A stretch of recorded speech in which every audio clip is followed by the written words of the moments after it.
Hi everyone, my name is Liz Cartwright and I am the medical anthropologist in the Department of Anthropology here at ISU, and thank you for visiting our website.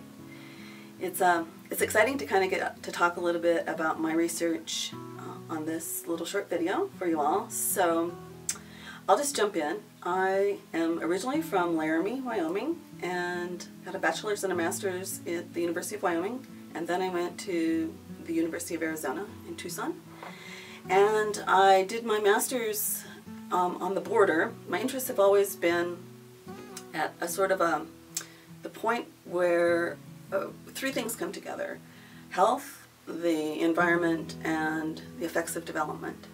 And my interest is really at that nexus.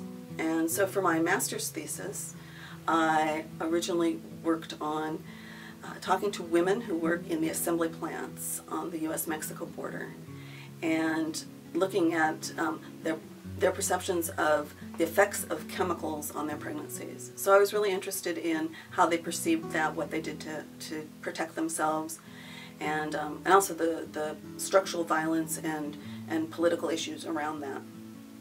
Then for my dissertation, I worked in southern Mexico in the state of Oaxaca with the Musco Indians, which is an indigenous group in southern Mexico.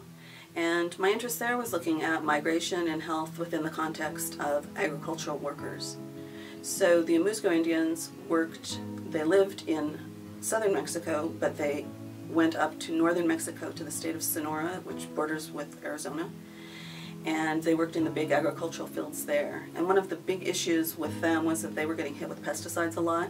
And so I was really interested, as an indigenous group, how did they perceive the effects of those chemicals on their body, and how did they understand that within their own concepts of health and healing. And then I came up here to work, and I originally worked for about 8 years doing some projects that we called the Hispanic Health Projects. So that was with the Mexican immigrant communities that live in Aberdeen and American Falls.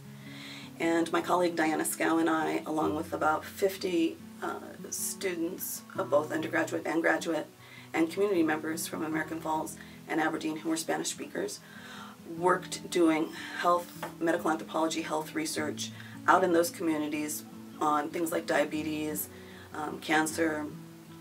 We created a lot of community interventions because we use a methodology that's called community-based participatory research, and that involves getting the community members together and figuring out what on their agenda is the most important for them, for us to research. So it's a collaborative kind of work.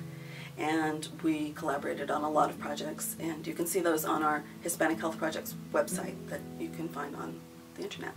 So about 7 years ago, I started working in Peru in the Sacred Valley. So it's very close to the archaeological site of Machu Picchu. And that's a fascinating and extremely beautiful place. And I've been working there, and again with my colleague Diana Scow, and also Tamara Bassett from Global Studies. We're now putting together some large-scale projects in the Sacred Valley on looking at the effects of development in that area on the small-scale rural subsistence farmers who are living there. Because right now what's happening is there's a lot of development going on because a big airport's moving into the area, and so that's changing everything. This is a situation where people, even right now, don't use very much money. A lot of people just do a lot of bartering. Very, very simple households. And a lot of money is flowing into this area because this airport's being constructed there, which will be an international airport to bring tourists to Machu Picchu. And so people's land is getting bought up, and a lot of changes are rapidly occurring in an area that before didn't have any of these issues. So we've been working for several years to get a lot of baseline data, and we've amassed all of that, and now we're going to do some really focused work working with the youth of the area who are really impacted. I mean, you've got teenage kids now who have totally different possibilities than their parents ever did. So it's an interesting time. From an environmental perspective, there's going to be a lot of changes. And so there will be good and bad. And so we're going to be working on is documenting that. So we're actually pretty excited. We're just going to get that started in a couple weeks. And we're also working on a big project. We just recently teamed up with the Engineers Without Borders, because 2 years ago we did a lot of water testing in the area and found a lot of problems with the water sources. So what we're working on now is we've gotten this team of engineers who has a long experience working in rural agricultural communities in the Andes. And they're teaming up with us, and we've just signed an MOU for 5 years with them. So we'll be working with water engineers in the district where we work in Morris, and we'll be putting together some solutions to some of the problems that we found. So that's a little bit about my research, and I always like to have students involved, so definitely get a hold of me if you're interested in working on projects. And I would just say another great thing about ISU is that we're located in these absolutely beautiful mountains, and the skiing here is awesome, and the hiking, and yeah, really like that. So thanks for visiting our site.